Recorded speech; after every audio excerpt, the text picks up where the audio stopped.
서해 공무원 피살 사건을 수사하는 검찰이 노영민 전 대통령 비서실장을 불러 조사했습니다.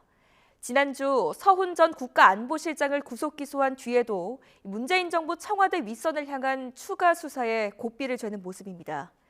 내일은 박지원 전 국가정보원장도 검찰에 출석할 예정입니다. 나혜인 기자입니다. 2달 전 탈북어민 북송 사건으로 검찰 조사를 받았던 노영민 전 대통령 비서실장이 다시 검찰청에 불려 나왔습니다.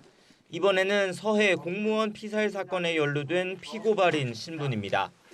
노 전 실장은 지난 10월 이미 재판에 넘겨진 김홍희 전 해양경찰청장 등과 함께 고 이대준 씨 유족에게서 추가 고발됐습니다.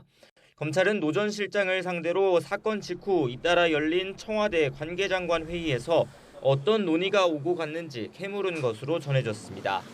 지난 9일 당시 안보개통 책임자였던 서훈 전 국가안보실장을 사건 은폐와 월북 조작 혐의로 먼저 기소했지만 국가정보원과 국방부에서 이루어졌다는 첩보 삭제 지시 혐의는 여전히 수사 중이기 때문입니다. 또 노 전 실장은 당시 서훈 실장과 함께 사건 발생부터 초기 조사 결과를 문재인 전 대통령에게 보고한 당사자이기도 합니다. 당시 보고 내용과 문 전 대통령의 지시사항 역시 조사 대상에 포함된 것으로 전해졌습니다. 노 전 실장은 다른 문재인 정부 고위직과 마찬가지로 첩보 삭제나 월북몰이 같은 검찰의 주장은 근거 없는 보복이라는 입장을 고수하고 있습니다. 평화와 안보를 위한 남북관계조차 전 정권에 대한 정치 보복의 대상으로 삼는 것은 재발등을 찍는 것이. 하지만 검찰은 이미 서 전 실장을 기소하면서 문재인 정부 청와대가 비난을 피하고자 사건을 덮으려 했고 근거가 부족한데도 잦은 월북으로 몰아갔다고 결론 내렸습니다.